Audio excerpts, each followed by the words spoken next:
कम break और ज्यादा खबरों के साथ देखिए ANB news in channel number पर।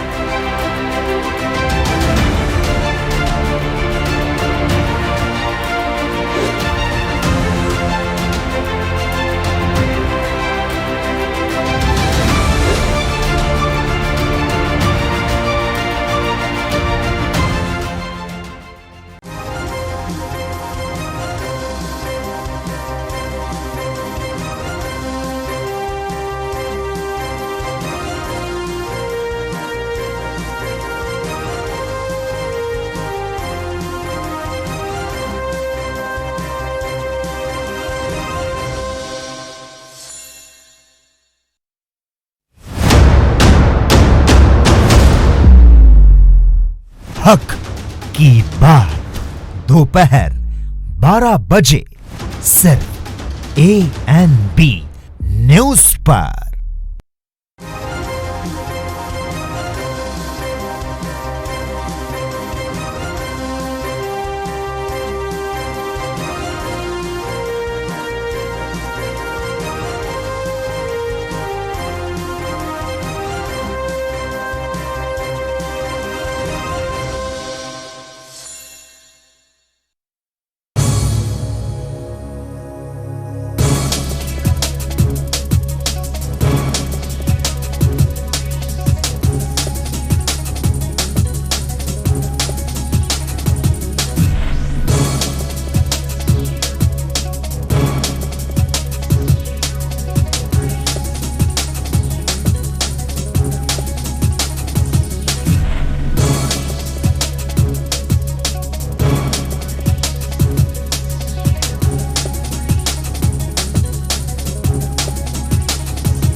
यूपी में प्रियंका गांधी का बिजनौर मेरठ दौरा। आज किसान पंचायत को करेंगी संबोधित।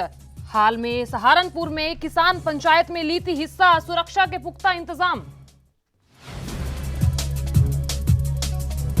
वहीं बेंगलुरु में दिशा का गिरफ्तारी पर छात्रों का लगातार प्रदर्शन। कांग्रेस नेता पी चिदंबरम ने कहा कि एक टूल किट चीनी घुसपैठ से भी खतरनाक।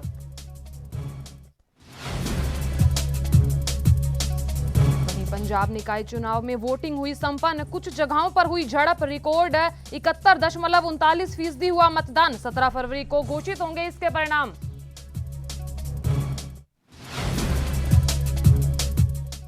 उत्तराखंड में चमोली त्रासदी में मृतकों की संख्या हुई 53। अब भी कई लापता। पौड़ी गढ़वाल में सामान्य स्तर पर बह रही अलकनंदा नदी।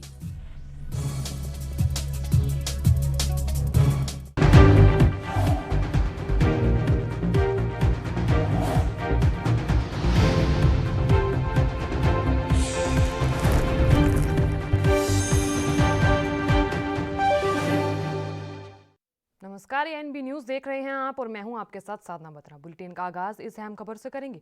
कृषि कानूनों के खिलाफ किसानों का प्रदर्शन लगातार जारी है और दिल्ली की सीमाओं पर किसान कई दिनों से इन कानूनों के खिलाफ प्रदर्शन कर रहे हैं। किसानों के मुद्दे पर पूरा विपक्ष सरकार की घेराबंदी कर रहा है।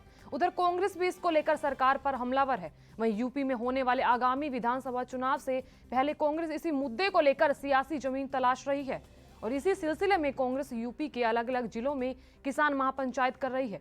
कांग्रेस महासचिव प्रियंका गांधी ने किसान महापंचायत की कमान संभाल रखी है।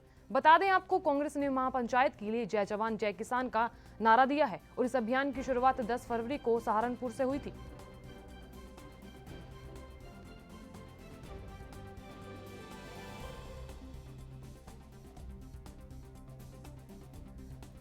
बता दें आपको कि किसानों का प्रदर्शन लगातार जारी है और महापंचायत में प्रियंका गांधी जो हैं वो किसानों को संबोधित करेंगी।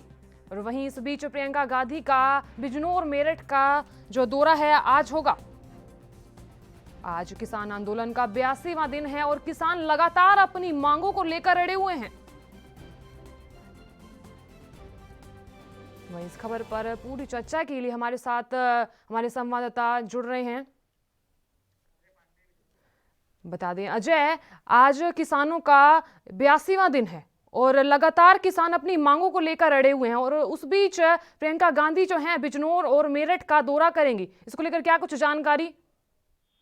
जी बिल्कुल साधना जी, मैं आपको बताना चाहता हूँ, जिस तरह से अब कांग्रेस जगह जगह महापंचायत में शामिल हो रही है, किसानों के जितने भी महापंचायत हो रहे हैं वहां पर जारी, जिस तरह से राजस्थान, सहारनपुर, आज मेरठ और बिजनौर का दौरा है, तो सीधी सीधी बात लग रही है कि ये लोग अपनी राजनीतिक मुद्दा जो है उठाने के चक्कर में लगे हुए हैं। 2022 में चुनाव आने वाले हैं।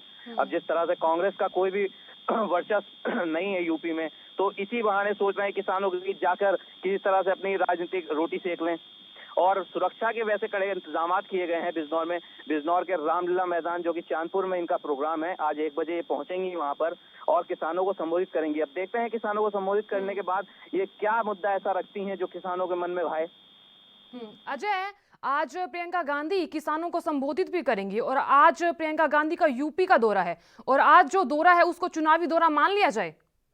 बिल्कुल, मैं आपको बताना चाहता हूँ, जिस तरह से अभी फिलहाल योगी सरकार यहाँ पर चल रही है, पूरी तरह से पूर्ण बहुमत से जीती। अब 2022 में चुनाव आने वाले हैं, तो कांग्रेस का कोई भी यूपी में कहीं भी आपको पता है कोई वर्चस्व नहीं रहा था। अब पूरी तरह से प्रियंका गांधी पूरे तैयारी से, और आपको बता दूं कांग्रेस पार्टी पूरी तैयारी से लगा हुआ है कि यूपी में अपना वर्चस्व बनाने के लिए हर जगह किसानों के बीच जा रहे हैं। और सीधी सीधी बात है, किसान एक वोट बैंक बहुत बड़ा है, किसान एक बहुत बड़ा वोट है, जो कि किसानों का आवाज जो है वो सरकार तक पहुंचनी चाहिए। वैसे जिस तरह से 3 बिल को लेकर किसान लगातार अब 82 दिन हो गए हैं उनको बैठे हुए, तो आज जिस तरह से किसानों को संबोधित करेंगे प्रियंका गांधी, तो इसमें भी एक बात है कि सरकार तक ये बात पहुंच पाती है या नहीं।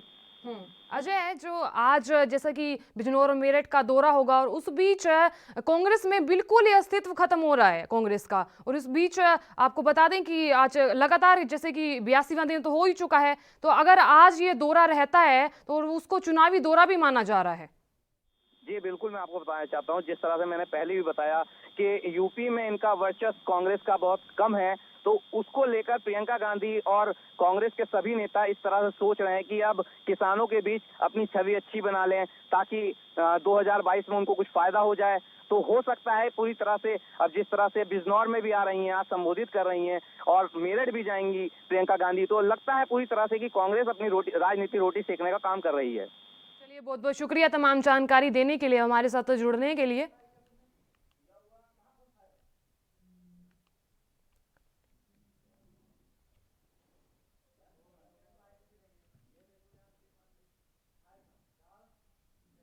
वहीं प्रधानमंत्री नरेंद्र मोदी ने रविवार को चेन्नई का दौरा किया। चेन्नई पहुंचते ही पीएम का हेलीकॉप्टर जब एमए चिदम्बरम स्टेडियम के करीब से गुजरा तो उन्होंने भारत और इंग्लैंड के बीच जारी टेस्ट मैच का नजारा देखा। प्रधानमंत्री ने अपने ट्विटर हैंडल पर स्टेडियम की तस्वीरें साझा की। पीएम मोदी ने ट्वीट में लिखा, आसमान से इस रोमांचक मुकाबले का दृश्य देखा। बता दें कि पीएम मोदी ने रविवार को चेन्नई का दौरा किया। पीएम ने चेन्नई में अर्जुन टैंक को सेना को सौंपा। वहीं साथ ही पीएम ने कई अन्य परियोजनाओं का उद्घाटन भी किया।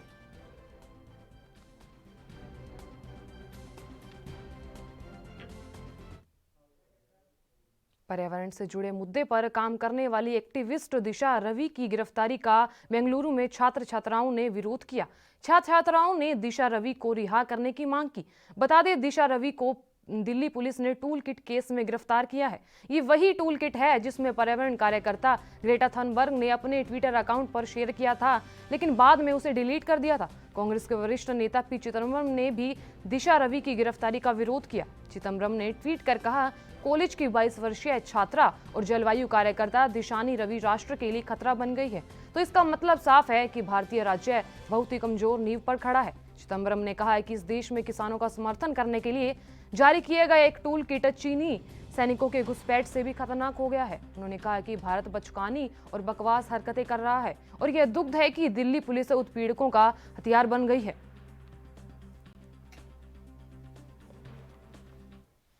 वहीं दिशा रवि की गिरफ्तारी के खिलाफ कांग्रेस के दिग्गजों ने ट्वीट किया और इनमें आनंद शर्मा, पी चिदम्बरम, जयराम रमेश और शशि थरूर शामिल हैं। वहीं टूल किट केस में 21 साल की छात्रा की गिरफ्तारी पर तीखी राजनीतिक प्रतिक्रिया आ रही हैं। कांग्रेस ने इस गिरफ्तारी का विरोध किया है और कहा है कि वो छात्रा के साथ है। वहीं नरेंद्र मोदी सरकार के एक मंत्री से भी तलक टिप्पणी की। केंद्रीय जल शक्ति मंत्री गजेंद्र सिंह शेखावत ने बिना किसी का नाम लिए कहा कि ये सब टूल एक ही किट के चट्टे बट्टे हैं। बता दें, दिल्ली पुलिस ने पर्यावरण के मुद्दों पर काम करने वाली 21 साल की छात्रा दिशा रवि को इस मामले में गिरफ्तार किया है। दिशा रवि को अदालत ने 5 दिनों की रिमांड पर भेज दिया है। वहीं दिल्ली पुलिस का दावा है कि दिशा रवि उस टूल किट की एडिटर है और जिसे क्लाइमेट एक्टिविस्ट ग्रेटा थनबर्ग ने अपने ट्विटर अकाउंट पर शेयर किया था। दिल्ली पुलिस ने ट्वीट कर कहा कि दिशा ने उस ट्वीट को कई बार एडिट किया और इसे ग्रेटा थनबर्ग के साथ साझा किया। बता दें आपको, दिल्ली पुलिस के मुताबिक ग्रेटा थनबर्ग के साथ टूल किट साझा करने वालों में रवि भी एक थी। जब ग्रेटा ने इस ट्विटर को शेयर किया तो इसने कई सूचनाएं जग जाहिर की। बता दें, इसके बाद दिशा ने ग्रेटा को ये ट्वीट डिलीट करने को कहा। दिशा रवि की गिरफ्तारी के खिलाफ कांग्रेस के दिग्गजों ने ट्वीट किया और इनमें आनंद शर्मा, पी चिदम्बरम, जयराम रमेश, शशि थरूर शामिल है। बता दें आपको ये भी कि पी चिदम्बरम ने इस गिरफ्तारी को गलत बताते हुए कहा कि इस देश में किसानों के पक्ष में किया गया एक टूल किट चीनी घुसपैठ से भी ज्यादा खतरनाक हो गया है।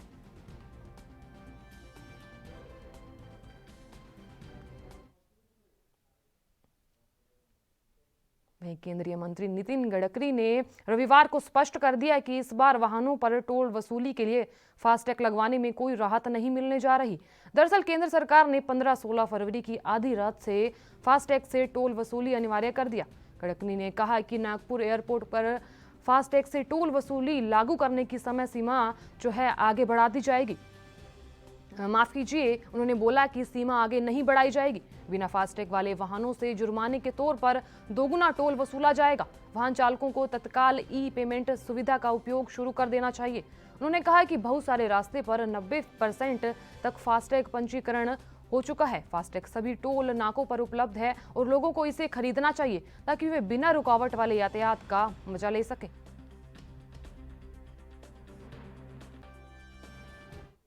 दिल्ली में रिंकू शर्मा की हत्या को लेकर सियासत अभी ठंडी होती नहीं दिख रही।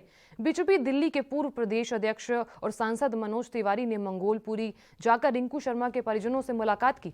रिंकू शर्मा के परिजनों से मुलाकात के बाद मनोज तिवारी ने दिल्ली की सत्ताधारी आम आदमी पार्टी पर जमकर निशाना साधा। बीजेपी सांसद मनोज तिवारी ने कहा, परिवार बहुत दुख स्थिति में है। अभी परिवार की भावना यही है कि दोषियों को कड़ी से कड़ी सजा मिले। उन्होंने कहा कि यह घटना इंसानियत को शर्मसार करने वाली है और इस मामले में कुछ गिरफ्तारियां हुई हैं। वहीं दिल्ली बीजेपी के पूर्व अध्यक्ष ने कहा कि यह केस क्राइम ब्रांच को सौंपा गया है। उन्होंने रिंकू शर्मा के परिजनों को विश्वास दिलाया कि कोई भी आरोपी बच नहीं पाएगा। मनोज तिवारी ने सरकार पर हमला बोलते हुए कहा कि दिल्ली के मुख्यमंत्री पर हमला बोलते हुए कहा कि मुख्यमंत्री अभी तक नहीं आए। उन्होंने कहा कि दिल्ली के मुख्यमंत्री पता नहीं कैसी भूमिका निभा रहे हैं और ये अपने आप में बहुत गलत संकेत है। उनसे निवेदन करता हूं कि ऐसे समय में राजनीति नहीं करनी चाहिए और ऐसे समय में परिवार के साथ नहीं खड़े होंगे तो गलत संदेश जाएगा।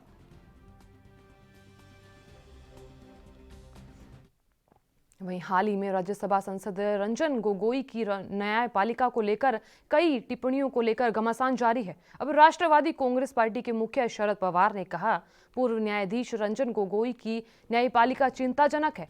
पुणे में शरद पवार ने कहा है कि पिछले हफ्ते मैंने कहीं पढ़ा था कि पीएम ने एक बैठक के दौरान भारतीय न्यायपालिका के स्तर को काफी उच्च बताया। ये सबको अच्छा लगा, लेकिन भारत के पूर्व मुख्य न्यायाधीश का बयान बहुत ही चौंकाने वाला है। शिवसेना के प्रवक्ता संजय राउत ने गोगोई के बयान को गंभीरता से लेने की बात कही।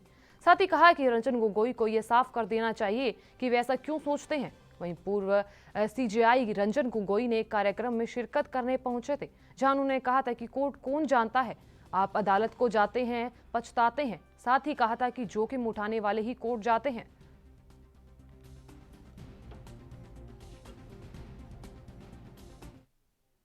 वहीं उत्तर प्रदेश के छात्रों के लिए अच्छी खबर है। अब कोई भी छात्र धन के अभाव से प्रतियोगी परीक्षाओं की तैयारी करने से वंचित नहीं रहेगा। न ही छात्रों को अब तैयारी के लिए घर बार छोड़कर दूर दराज जाना होगा। यूपी सरकार अब छात्रों को प्रतियोगी परीक्षाओं की तैयारी के लिए फ्री कोचिंग की सुविधा उपलब्ध कराएगी और इसके लिए मुख्यमंत्री योगी आदित्यनाथ मुख्यमंत्री अभ्युदय योजना की शुरुआत करेंगे। जानकारी के मुताबिक आपको बता दें, मुख्यमंत्री योगी आदित्यनाथ आज अभ्युदय फ्री कोचिंग योजना का शुभारंभ करने वाले हैं और इस दौरान योगी आदित्यनाथ की इस योजना के तहत पंजीकृत छात्रों से संवाद करने का भी कार्यक्रम है। और वहीं फ्री कोचिंग योजना की शुरुआत के लिए कार्यक्रम का आयोजन 5 कालिदास मार्ग स्थित मुख्यमंत्री आवास पर होगा। बताया जाता है कि 16 फरवरी से इस योजना के तहत पंजीकृत छात्रों की पढ़ाई भी शुरू हो जाएगी। 16 फरवरी से प्रदेश के सभी मंडलों में मंडल स्तर पर मुफ्त कोचिंग क्लास की शुरुआत होनी है। सीएम योगी आदित्यनाथ ने अधिकारियों को बसंत पंचमी के दिन से पढ़ाई शुरू करने के निर्देश दिए हैं। सीएम योगी ने मुख्यमंत्री अभ्युदय योजना की प्रतियोगी परीक्षाओं की मुफ्त में स्तरीय कोचिंग पाने का सुअवसर बताया।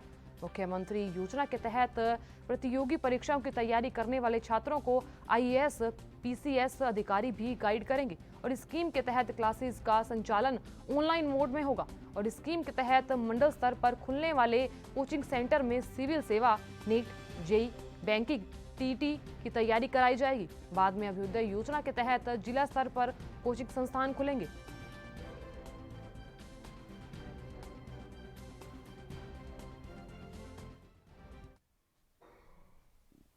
इस वक्त की बड़ी खबर, पेट्रोल डीजल के दाम के साथ साथ अब एलपीजी गैस के भी दाम बढ़ गए हैं। बता दें आपको कि आज फिर पेट्रोल डीजल के दाम बढ़ गए हैं। हफ्ते के पहले दिन ही महंगाई की जबरदस्त मार पड़ी है। एलपीजी सिलेंडर और पेट्रोल डीजल के दाम में काफी ज्यादा इजाफा हुआ है। वहीं पेट्रोल 26 पैसे और डीजल 29 पैसे प्रति लीटर महंगा हुआ है। वहीं बता दें आपको कि एलपीजी सिलेंडर के दामों में 50 रुपए की बढ़ोतरी हुई है। और इस बीच बड़ी खबर, पेट्रोल डीजल के दाम बढ़े हैं और साथ ही एलपीजी सिलेंडर के भी दामों में इजाफा हुआ है। वहीं एलपीजी सिलेंडर और पेट्रोल डीजल के दामों में काफी ज्यादा इजाफा हुआ है। वहीं हफ्ते के पहले दिन ही महंगाई की जबरदस्त मार पड़ी है। पेट्रोल 26 पैसे और डीजल 29 पैसे प्रति लीटर महंगा हुआ है। वहीं एलपीजी सिलेंडर के दामों की बात करें तो एलपीजी सिलेंडर 50 रुपए की बढ़ोतरी में हुआ है। बता दें आपको कि हफ्ते के पहले दिन ही महंगाई की जबरदस्त मार पड़ी है लोगों पर। बता दें आपको एलपीजी सिलेंडर और पेट्रोल डीजल में काफी ज्यादा इजाफा हुआ है। इस वक्त की बड़ी खबर, पेट्रोल जो है 26 पैसे और डीजल 29 पैसे प्रति लीटर महंगा हुआ है और एलपीजी सिलेंडर के दामों में 50 रुपए की बढ़ोतरी हुई है। हफ्ते के पहले दिन महंगाई की जबरदस्त मार आमजन और गृहिणी पर पड़ी है। आज फिर पेट्रोल डीजल के दाम बढ़े हैं।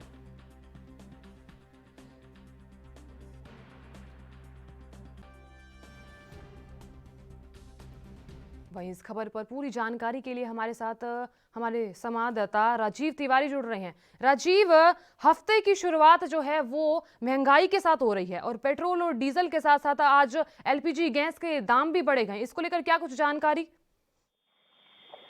देखिए, जिस तरीके से लगातार जो सरकार की तरफ से महंगाई की जा रही है या फिर कहीं कंपनियों की तरफ से महंगाई की जा रही है, वो कहीं जनता के ऊपर भारी पड़ती नजर आ रही है। क्योंकि जिस तरीके से लगातार पेट्रोल और डीजल के दामों में इजाफा किया जा रहा है, तो उससे और ज्यादा जो चीजें हैं रोजमर्रा की, उन पर भी फर्क पड़ता नजर आ रहा है और कहीं ना कहीं जनता परेशान होती नजर आ रही है। क्योंकि जिस तरीके से बात करें कि जनता की, तो जनता काफी हद तक कुछ उम्मीदें करती थी सरकार से कि बजट सत्र आएगा तो उसमें कुछ राहत मिलेगी। मगर अब लगातार जो बजट सत्र के अंदर भी कहीं ना कहीं पेट्रोल डीजल के दाम बढ़ाए गए और उसके बाद में कंपनियां लगातार अपना प्रॉफिट देख रही है और राज्य सरकारें अपना प्रॉफिट देख रही है और कहीं ना कहीं बढ़ती महंगाई कहीं ना कहीं उस पर लगाम लगाने की जगह पर कुछ नहीं लग पा रहा है और कहीं ना कहीं सरकारें इसके अंदर विफल नजर आ रही है। मगर जिस तरीके से जनता की बात करें तो जनता भी परेशान है और कहीं ना कहीं राहत चाहती थी, मगर राहत मिलती नजर नहीं आ रही है क्योंकि उनकी थालियों में से अब खाना गायब होता नजर आ रहा है। क्योंकि जिस तरीके से लगातार महंगाई बढ़ रही है तो कहीं ना कहीं और ज्यादा चीजों पर भी फर्क पड़ता नजर आ रहा है। क्योंकि जिस तरीके से एलपीजी गैस के दाम भी बढ़े हैं तो कहीं ना कहीं अब रसोई गैस भी और ज्यादा महंगी हो जाएगी। क्योंकि जिस तरीके पिछले दिनों के अंदर भी रसोई गैस के दाम बढ़ाए गए थे और कहीं ना कहीं अभी दोबारा से बढ़ाए गए हैं, तो कहीं ना कहीं अब खाना गाना गायब होना जरूर लाजमी है। क्योंकि जिस तरह जनता चाहती थी, उम्मीद या सरकार कुछ ऐसी उम्मीद करेगी या फिर कुछ ऐसे रास्ते निकालेगी जिससे महंगाई कम हो, मगर कोरोना काल की वजह से और उसके बाद में जो अनलॉक लगाया गया और उसके बाद में जो नौकरियां चली गई, बिजली ठप हो गया बिल्कुल ही, अब वो स्थिति दोबारा सुधरने की बारी थी मगर सुधरता नजर नहीं आ रहा है और जनता परेशान है। खासतौर पर उसकी बात करें जो मिडिल क्लास है या ग्राउंड क्लास के लोग। राजीव, कोरोना काल से ही अर्थव्यवस्था बिगड़ती नजर आ रही थी और उस बीच देश की अर्थव्यवस्था सही करते करते यहाँ तो आम आदमी की ही जो बजट है वो बिगड़ता दिखाई दे रहा है। देखिए, बिल्कुल सही सही कहा आपने। जब जिस तरीके से सरकार बिल्कुल अर्थव्यवस्था सुधारने की कोशिश कर रही है, मगर जनता की जो अर्थव्यवस्था है वो बिगड़ती नजर आ रही है। खासतौर पर रसोई की जो व्यवस्था है वो कहीं ना कहीं बिगड़ती नजर आ रही है, चाहे वो मिडिल क्लास हो या लोअर क्लास हो। अपर क्लास तो एक बार को मैनेज कर लेता है, मगर मिडिल क्लास और ग्राउंड क्लास के जो लोग हैं वो मैनेज नहीं कर पाते, क्योंकि उनकी जो लिमिटेड सैलरी होती है, लिमिटेड तनख्वाह होती है, या फिर चाहे छोटा मोटा बिजनेस होता है जिससे वो गुजारा ही कर पाते हैं, ना कि घर गृहस्थी बिल्कुल चला पाते हैं। क्योंकि बच्चों को भी पढ़ाना है और खाना भी खाना है और वो बच्चों को भी खिलाना है, तो कहाँ से इतनी सारी चीज मैनेज हो पाई है। सरकार इस तरफ ध्यान नहीं दे रही है और कहीं ना कहीं जो जनता का गुस्सा है शायद आने वाले समय के अंदर जो चुनाव होंगे उसके अंदर ही देखने को मिलेगा, और सरकार शायद कहीं ना कहीं जनता का गुस्सा झेलती नजर आएगी। मगर जिस तरीके से अब लगातार महंगाई बढ़ रही है उससे जनता जरूर परेशान नजर आ रही है। जी राजीव, केंद्र सरकार तो कह रही थी कि जब चुनावी मुद्दे आएंगे तब उससे पहले ये डीजल और पेट्रोल के दाम सही हो जाएंगे, और यहाँ तो इसके दामों में उतार चढ़ाव नजर आ रहा है, लगातार तो बढ़ रहे हैं, और वहीं इसका सीधा का सीधा असर तो आमजन और साफ तौर पर एलपीजी गैस का सीधा असर तो गृहिणी पर पड़ रहा है। बिल्कुल सही कहा आपने। यहाँ पर जब पेट्रोल डीजल के दाम बढ़ते हैं तो ट्रांसपोर्टेशन के द्वारा जो भी चीज चलती है वो सब ऑटोमेटिकली महंगी हो जाती है, क्योंकि सरकार उस पर टैक्स नहीं बढ़ाती है, न ही अपने वो ड्यूटी बढ़ाती है, न ही चार्जिंग बढ़ाती है, मगर वो ऑटोमेटिकली बढ़ जाता है। क्योंकि सब्जी जब ट्रांसपोर्टेशन के द्वारा से एक से जगह से दूसरी जगह जाएगी तो दुकानदार उसे महंगा बिकेगा, और दुकानदार के बाद में जो कस्टमर खरीदने वाला होगा वो कहीं ना कहीं अब कम करता नजर आता है। क्योंकि पहले वो 1 किलो खरीदता था, अब वो आधे किलो से गुजारा करने की कोशिश कर रहा है, और सुननी पड़ती है दुकानदार को कहा जाता है कि आप महंगाई कर रहे हैं, मगर दुकानदार भी इसमें क्या करे, क्योंकि जब आप पीछे से ही महंगा आएगा, ट्रांसपोर्टेशन का खर्चा जुड़ जाएगा, सारी चीजें तो कहीं ना कहीं सरकार को सोचना चाहिए। मगर जब एलपीजी की बात करें तो एलपीजी जब महंगी हो जाएगी तो कहीं ना कहीं जो घर की रसोई है उसकी तो अर्थव्यवस्था बिगड़नी लाजमी है, क्योंकि महिलाएं भी इससे खुश नहीं है, और कहीं ना कहीं सरकार से कुछ उम्मीदें थी वो सरकार उम्मीद पूरी करती नजर नहीं आ रही है। मगर जिस तरीके से अब लगातार स्थिति बिगड़ी है खासतौर पर रसोई की, तो कहीं ना कहीं स्थिति को संभालने के लिए सरकार को कदम उठाने चाहिए, मगर सरकार की तरफ से ऐसा कोई कदम नहीं उठ रहा है। मगर जनता का जो गुस्सा होगा शायद आने वाले समय के अंदर ही देखने को मिलेगा।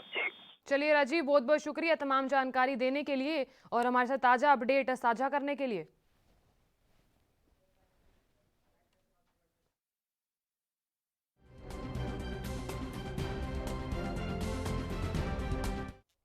वहीं मुंबई से सटे नाला सोपार देर रात फायरिंग की घटना सामने आई है। यहां नाला सोपारा में पूर्व मोरे गांव इलाके में एक बियर बार के सामने फायरिंग होने से इलाके में अफरा तफरी का माहौल हो गया।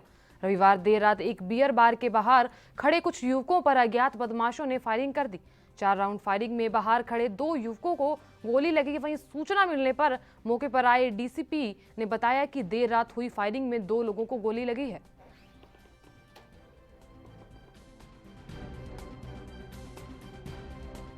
के सर में वार किया है और पीठ पर राउंड फायर किया है, और जो जख्मी है उनको अभी हॉस्पिटल में उनके ऊपर ये उपचार चालू है। कितने राउंड फायरिंग हुई? 4 राउंड फायर हुए, उसमें से एक मिस राउंड है और 3 राउंड लगे, और एक को सर में चोट है ज़्यादा। कुछ तलवार वगैरह कुछ हथियार? अभी जो हथियार है वो हथियार जो है वो अभी स्पॉट पर ही है, वेपन है उसमें। लगभग कितने जन थे? 3 लोग थे, ऐसा अभी प्राइमरी तौर पर तो पता चल रहा है। जख्मी लोगों का नाम क्या है? जख्मी लोगों का नाम अभी बताएंगे हम आपको, जख्मी लोगों का नाम और पूरा हम डिटेल दे देंगे बाद में। अभी तो ये प्राइमरी तौर पर ये हमारा चल रहा है। घटना का समय क्या बताया जा रहा है कि कितनी बजे से घटना हुई? ये 9:15 या 9:30 बजे के बीच की ये घटना है। वैसा भी टाइम का पूरा। वहीं ललितपुर जनपद के करीला गांव में कुआं खुदाई के दौरान जुगाड़ मशीन सहित 3 मजदूर कुएं में गिर गए, जिससे दबकर एक मजदूर की दर्दनाक मौत हो गई। वहीं 2 मजदूर गंभीर रूप से घायल हो गए, जिन्हें प्राथमिक उपचार के बाद झांसी रेफर कर दिया गया। जानकारी के मुताबिक जुगाड़ मशीन से मिट्टी निकालते समय मशीन पलट गई, जिससे 3 मजदूर समेत कुएं में गिर गए। बता दें आपको कि हरकिशन कुशवाहा की मौत हो गई और नारायण और संतोष की हालत गंभीर बताई जा रही है, और जिन्हें गंभीर हालत में प्राथमिक उपचार के बाद झांसी मेडिकल कॉलेज रेफर कर दिया गया।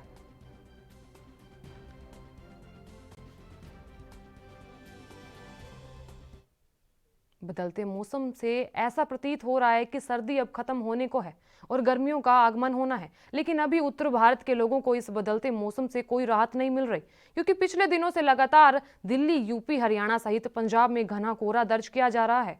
वहीं सुबह शाम की ठंड जारी है। मौसम विभाग की माने तो अभी ना ही इस ठंड से राहत मिलेगी और ना ही सुबह शाम के इस कोहरे से, क्योंकि कल यानी 16 फरवरी तक पंजाब, हरियाणा, चंडीगढ़ सहित दिल्ली, एनसीआर में घना कोहरा छाए रहने के आसार बने हुए हैं।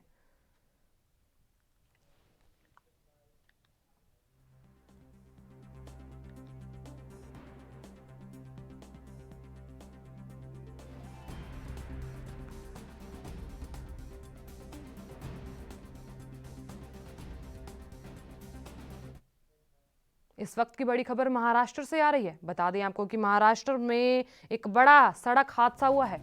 वहीं बता दें आपको कि महाराष्ट्र जलगांव में एक भीषण सड़क हादसा हुआ है। ट्रक पलटने से 16 मजदूरों की मौत हो गई है। बड़ी खबर इस वक्त की, बता दें आपको कि महाराष्ट्र में सड़क हादसा हुआ है जहां 2 लोग गंभीर रूप से घायल हो गए हैं। और बता दें आपको ये भी कि ट्रक में सवार थे ये सभी मजदूर।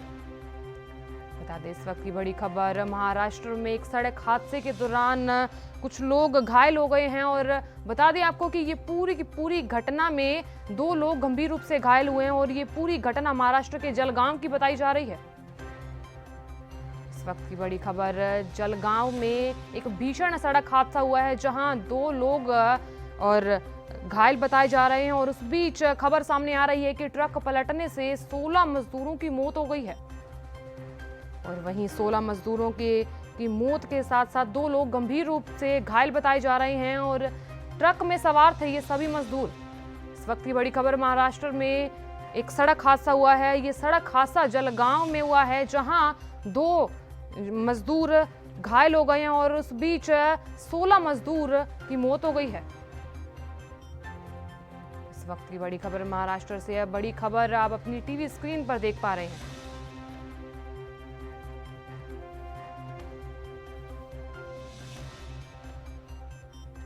वहीं इस खबर पर पूरी जानकारी के लिए हमारे साथ सत्यप्रकाश सोनी जुड़ गए हैं। सत्यप्रकाश, महाराष्ट्र के जलगांव में सड़क हादसा हुआ है और इस बीच बताया जा रहा है कि 2 लोग गंभीर रूप से घायल हैं और इसको लेकर क्या कुछ अपडेट? जी देखिए, महाराष्ट्र के जलगांव में भीषण सड़क हादसा जिसमें 15 लोगों की मौत हो गई और 2 गंभीर जो जख्मी है उनका इलाज जो आसपास के हॉस्पिटल में किया जा रहा है।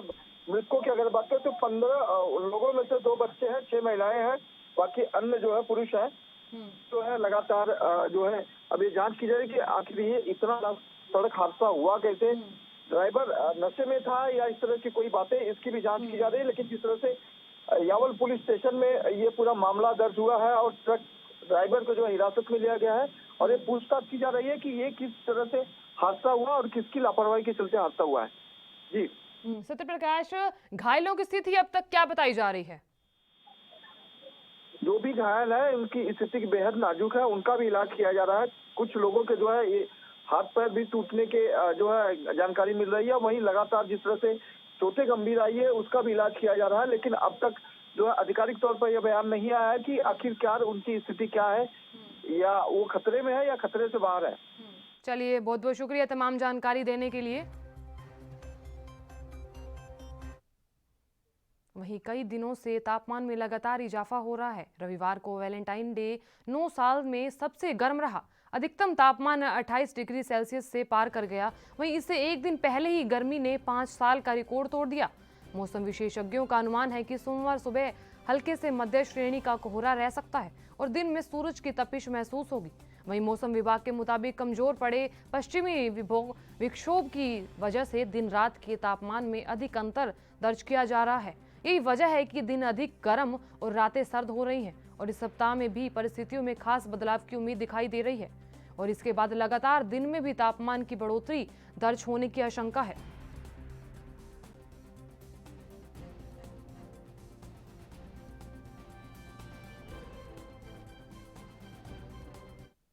फिलहाल के लिए इस बुलेटिन में इतना ही। आप देखते रहिए ANB न्यूज़। नमस्कार।